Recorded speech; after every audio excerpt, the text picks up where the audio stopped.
all about the cloud. Real imposter, lost her. She slid up in my DM and I sauced her. Oops, boss up, ain't nobody like me, so don't act like you like me. Cloud, cloud, cloud, cloud. Real imposter, lost her. She slid up in my DM then I sauced her. Oops, boss up, ain't nobody like me, so don't act like you like me. Cloud, cloud, cloud. I got a chip on my shoulder. See the chick gone. Hacker. Hacker. तो बस आप सभी लोगों ने video के starting में live proof देख ही लिया कि मैं किस तरीके से एक पुराने फ़ोन में भी अच्छे खासे हेडशॉट मार पा रहा हूं, लेकिन मुझे पता है आप लोगों के हेडशॉट नहीं लग पा रहे हैं। यानी जब भी आप एनिमी को हेडशॉट मारने का ट्राई करते हो, आपका एम एनिमी की बॉडी पर ही चिपक जाता है एंड वहाँ पे आपके बॉडी शॉट लग जाते हैं। आप कितना भी ड्रैग कर लो, आपके हेडशॉट लगते ही नहीं है। तो बस ये सब तब होता है जब आप गेम के अंदर गलत सेंसिटिविटी को रख लेते हो। तो बस अगर आपको मेरी तरह वन टैप और ड्रैग हेडशॉट मारने हैं ना, तो आपको अपने अपने डिवाइस के अकॉर्डिंग ही सेंसिटिविटी को रखना पड़ेगा। तो आपको टेंशन बिल्कुल भी नहीं लेनी है, बिकॉज मैं आपको इस वीडियो के अंदर low end device, mid end device and high end device, यानी आपके पास कोई सा भी फ़ोन हो, हर एक डिवाइस के लिए एक बेस्ट हेडशॉट सेंसिटिविटी की सेटिंग्स देने वाला हूं। साथ ही मैं आपको इस वीडियो के अंदर best fire button size and position भी देने वाला हूं। तो आपको वीडियो को लास्ट तक वॉच करना है एंड मेरी मेहनत के लिए अभी से इस वीडियो को लाइक कर दो यार, एंड चैनल को भी ध्यान से यार सब्सक्राइब कर देना, बिकॉज हम 4 लाख की फैमिली के काफी ज्यादा ही क्लोज है यार। तो प्लीज यार सब्सक्राइब ध्यान से कर देना। तो चलिए गाइस इस वीडियो को जल्दी से स्टार्ट कर लेते हैं। अब गाइस को जैसे आप सेंसिटिविटी वाली सेटिंग्स में आते हो, यहाँ पर आपको बहुत सारी सेंसिटिविटी की सेटिंग देखने को मिल जाएंगी। मैं आपको हर एक सेंसिटिविटी के बारे में डिटेल में बताने वाला हूँ कि आपको कौन सी सेंसिटिविटी को अपने अपने डिवाइस में कितना रखना चाहिए, जिससे आपके हर एक डिवाइस में अच्छे खासे हेडशॉट लगेंगे। अब गाइस को वीडियो की स्टार्टिंग कर लेते हैं जनरल वाली सेंसिटिविटी से। अब गाइस को जनरल वाली सेंसिटिविटी आपके हेडशॉट के लिए बहुत ज़्यादा इंपॉर्टेंट सेंसिटिविटी होती है, बिकॉज इस वाली सेंसिटिविटी से आप अपने कैमरा रोटेशन को कंट्रोल कर सकते हो। अगर आप अपनी जनरल वाली सेंसिटिविटी को कम करोगे तो वहाँ पे आपका जो भी कैमरा रोटेशन होगा वो काफ़ी ज़्यादा स्लो होने वाला है, एंड अगर आप अपनी जनरल वाली सेंसिटिविटी को ज़्यादा बढ़ाओगे तो वहाँ पे आपका जो भी कैमरा रोटेशन होगा ना वो काफ़ी ज़्यादा फास्ट होने वाला है। इसलिए ये वाली सेंसिटिविटी डायरेक्टली आपके हेडशॉट में काम में आती है, ठीक है। तो वैसे अगर आपके पास कोई भी लो एंड डिवाइस है जिसकी रैम 1GB, 2GB या फिर 3GB है, तो ऐसे फ़ोन में आपको जनरल वाली सेंसिटिविटी को 190 यानी कि आपको 190 रख देना है। इसके अलावा अगर आपके पास कोई भी मिड एंड डिवाइस है ना एंड उसकी रैम 4GB, 6GB है, तो आपको ऐसे फ़ोन में जनरल वाली सेंसिटिविटी को 165 रख लेना है। एंड अगर आपके पास कोई भी हाई एंड डिवाइस है, यानी अगर आपके पास 8GB, 12GB रैम या फिर उससे भी बड़ा कोई भी फ़ोन हो, आपको उसमें जनरल वाली सेंसिटिविटी को 145 रख देना है। अब गाइस को इसके बाद हम बात कर लेते हैं रेड डॉट सेंसिटिविटी के बारे में।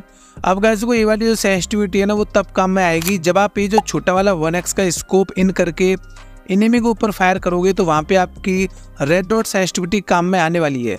अगर आपके पास कोई भी लो एंड डिवाइस है, यानी 1GB, 2GB, 3GB रैम का फ़ोन, ऐसे फ़ोन में आपको रेड डॉट वाली सेंसिटिविटी को 170 यानी कि आपको 170 रख देना है। मिड एंड डिवाइस यानी 4GB, 6GB रैम वाले फ़ोन में आपको रेड डॉट वाली सेंसिटिविटी को 150 रख लेना है। एंड लास्ट में आपको हाई एंड डिवाइस यानी 8GB, 12GB या फिर इससे भी बड़े किसी भी फ़ोन में आपको इस रेड डॉट वाली सेंसिटिविटी को 130 यानी कि आपको 130 रख देना है।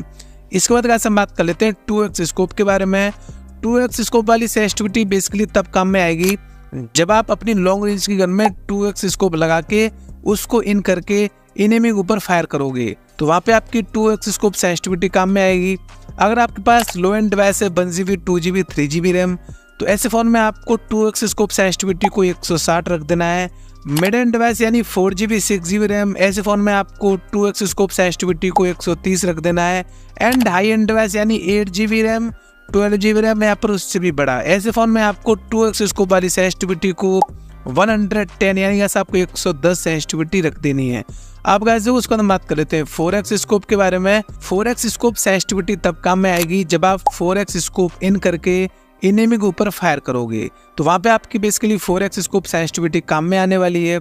अगर आपके पास लो एंड डिवाइस है 1GB, 2GB, 3GB रैम का, तो आपको 4x स्कोप सेंसिटिविटी को उसमें 120 रख देना है।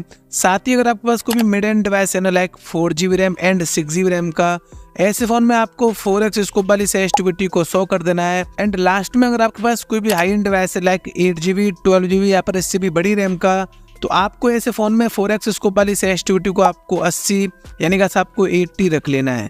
इसके बाद गाइस हम बात कर लेते हैं स्नाइपर स्कोप सेंसिटिविटी के बारे में। ये वाली जो सेंसिटिविटी है ना वो बेसिकली तब काम में आएगी जब आप स्नाइपर स्कोप इन करके एनिमी के ऊपर फायर करोगे। अगर आपके पास कोई भी लो एंड डिवाइस है 1GB 2GB 3GB रैम का, ऐसे फोन में स्नाइपर स्कोप वाली सेंसिटिविटी को आपको 70 यानी कि आपको 70 रखना पड़ेगा। एंड अगर आपके पास कोई भी मिड एंड डिवाइस है लाइक 4GB 6GB रैम का, ऐसे फोन में आपको स्नाइपर स्कोप सेंसिटिविटी को 40 यानी 40 रख लेना है। एंड लास्ट में हाई एंड डिवाइस यानी 8GB 12GB या फिर इससे भी बड़े फोन में आपको स्नाइपर स्कोप को 30 यानी कि आपको 30 रख लेना है। इसके बाद हम बात कर लेते हैं फ्री कैमरा बटन के बारे में। फ्री कैमरा बटन का बेसिकली हेडशॉट में कुछ भी काम नहीं होता। इस वाले बटन का काम क्या कुछ होता है, आपको सेटिंग में जाना है, आपको फ्री कैमरा बटन की सेटिंग देखने को मिलेगी। उसको अगर आप ऑन कर दोगे तो गेम के अंदर आपको ये जो आँख का साइन बन के आ जाएगा। इस वाले साइन से आप अपने कैरेक्टर को 360 डिग्री मूव कर सकते हो। बस देखो फ्री कैमरा बटन का यही काम होता है, इसका काम हेडशॉट में कुछ नहीं होता। तो आप फ्री कैमरा बटन वाली सेंसिटिविटी को जितना चाहो उतना रख सकते हो, इसका फर्क आपके हेडशॉट पे नहीं पड़ने वाला है। फिर भी गाइस अगर मैं आपको रिकमेंड कर दूं तो चाहे आपके पास मिड एंड डिवाइस हो, चाहे लो एंड डिवाइस हो या फिर हाई एंड डिवाइस हो, आपको हर एक डिवाइस में इस फ्री कैमरा बटन को आपको 100 ही रख लेना है, बिकॉज इसका कुछ भी काम नहीं है एंड 100 ही बेस्ट होता है वैसे, ठीक है। अब गाइस को ये बात रही सेंसिटिविटी के बारे में। अब हम बात कर लेते हैं perfect fire button size and position के बारे में। अब गाइस को इस चीज को लेके भी काफी सारे प्लेयर कंफ्यूजन में रहते हैं कि भाई हम अपने फायर बटन का साइज क्या रखें एंड हम अपने फायर बटन को कहाँ पे रखें, यानी उसकी पोजीशन क्या कुछ सही रहेगी हमारे लिए। तो मैं आपको इस वीडियो के अंदर ये सारे डाउट अब क्लियर करने वाला हूँ। मैं आपको बता दूंगा कि आपको कहाँ पे अपने फायर वाले बटन को रखना चाहिए, यानी उसकी पोजीशन बेस्ट क्या कुछ होने वाली है, साथ ही आपको फायर बटन के साइज को कितना रखना चाहिए। अब गाइस को सबसे पहले हम बात कर लेते हैं बेस्ट फायर बटन की पोजीशन के बारे में। अब गाइस को बेस्ट फायर बटन की पोजीशन के लिए आपको क्या कुछ करना है, आपको कुछ नहीं करना, आपको अपने फोन को पकड़ना है नॉर्मली जैसे आप फ्री फायर गेम खेलते हो एंड आपको बिना देखे अपने थंब से फायर करने का ट्राई करना है। आपको देखना है कि भाई आपका जो भी थंब है यानी जो भी आपका अंगूठा है वो ऑटोमेटिक किस प्लेस पे जा रहा है, यानी कहाँ पे जो भी आपका अंगूठा है ना वो फायर करते टाइम कहाँ पे ऑटोमेटिक जा रहा है। जहाँ पे आपका अंगूठा ऑटोमेटिक जा रहा है बस आपको वहीं पे अपने फायर वाले बटन को रख देना है। वो वाली पोजीशन आपके लिए एकदम बेस्ट है भाई, बिकॉज गाइस जब भी आप गेम प्ले करोगे तो आपका अंगूठा ऑटोमेटिक वहीं पे जाएगा भाई, आपको फायर करने में कोई भी दिक्कत नहीं होगी। तो जहाँ पे आपका अंगूठा बार बार जाता है ना तो वहीं पर आपको अपने फायर वाले बटन को रख देना है भाई, वही आपके लिए बेस्ट पोजीशन बन जाती है। बट इसमें आपको एक और चीज़ का ध्यान देना भाई, आपको अपने फायर वाले बटन को ज़्यादा ऊपर नहीं रखना। अगर आप ज़्यादा ऊपर रखोगे तो वहाँ पे आपको एक दिक्कत आएगी कि आपको ड्रैग करने के लिए स्पेस ही नहीं मिल पाएगा भाई, तो आपको ड्रैग हेडशॉट मारने में दिक्कत आएगी, बिकॉज आप ज़्यादा ड्रैग ही नहीं कर पाओगे, बिकॉज ऊपर स्पेस ही नहीं है। तो आपको क्या कुछ करना है, जो आपका फायर वाला बटन है ना उसको आपको थोड़ा सा नीचे रखना है, ठीक है। जैसे मैं रख रहा हूँ ना आप वहाँ भी रख सकते हो, एकदम परफेक्ट है भाई।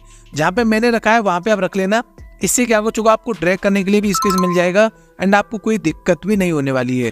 तो ये रही गाइस बेस्ट फायर बटन की पोजीशन। अब हम बात कर लेते हैं बेस्ट फायर बटन के साइज के बारे में। अब गाइस को जो फायर वाले बटन का साइज है ना वो वैसे तो आपके हेडशॉट के लिए इम्पोर्टेंट नहीं होता, बिकॉज उससे आपके हेडशॉट पर तो कोई फर्क नहीं पड़ता। बट अगर आप फायर वाले बटन के साइज को ज्यादा बढ़ाओगे या फिर ज्यादा कम करोगे तो आपको गेम खेलने में दिक्कत जरूर आ सकती है। तो वो मैं आपको बताने वाला हूँ कि कौन से फायर वाले बटन के साइज पे खेलना चाहिए जिससे आपको गेम में कोई भी दिक्कत नहीं आए।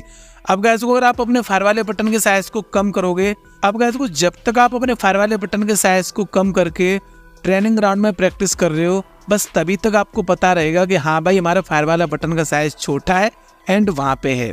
बट गाइस जैसे आप फाइट लोगे तो वहाँ पे आप सारा कुछ भूल जाते हो भाई कि क्या हमारा फायर वाला बटन है ना, एंड आप ऑटोमेटिक जहाँ पे आपका हाथ जाता है ना वहाँ पे आप ट्रैक करने लगते हो। तो वहाँ पे क्या कुछ होगा, आपका फायर वाला बटन छोटा है भाई, तो बस आपका मिस फायर वहाँ पे काफी ज्यादा होने वाला है।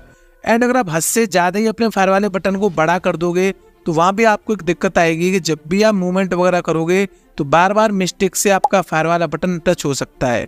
तो इसमें भी दिक्कत है, अगर आप कम रखोगे तो उसमें भी दिक्कत है, अगर आप अपने फायर वाले बटन को ज्यादा बढ़ा दोगे तो उसमें भी दिक्कत है। तो भाई रखें तो कितना रखें। अब गाइस को बात करें बेस्ट फायर बटन के साइज के बारे में, तो गाइस आपको क्या कुछ करना है, आपको अपने फायर वाले बटन के साइज को 50 से लेके 55 के बीच में कुछ भी रख देना है, आपके लिए वही बेस्ट है। अगर आपको लगता है कि भाई हमारे फोन की स्क्रीन थोड़ी सी छोटी है तो वहाँ पे आपको 50 फायर वाले बटन को रख देना है। बट अगर आपको लगता है कि भाई हमारे फोन की स्क्रीन थोड़ी सी बड़ी है तो वहाँ पे आपको 50 से थोड़ा बढ़ा लेना है, यानी कि आपको 51, 52, 53 आप रख सकते हो, यानी आपको 50 से लेके 55 के बीच में ही अपने फायर वाले बटन को रख देना है, वही आपके लिए एकदम बेस्ट है। इस वाले फायर वाले बटन पे न तो आपकी कोई भी एमओ मिस होने वाली है एंड आपको कोई भी दिक्कत नहीं आएगी हेडशॉट मारने में। तो बस गाइस अब मैं चलता हूँ, जाते जाते एक ही बात बोलूंगा, वीडियो को लाइक एंड चैनल को सब्सक्राइब ध्यान से करके ही जाना एंड मजे करो भाई, गेमिंग करो, पढ़ाई करो, अपनी लाइफ को एंजॉय करो। तो गाइस जब तक के लिए टाटा एंड बाय बाय।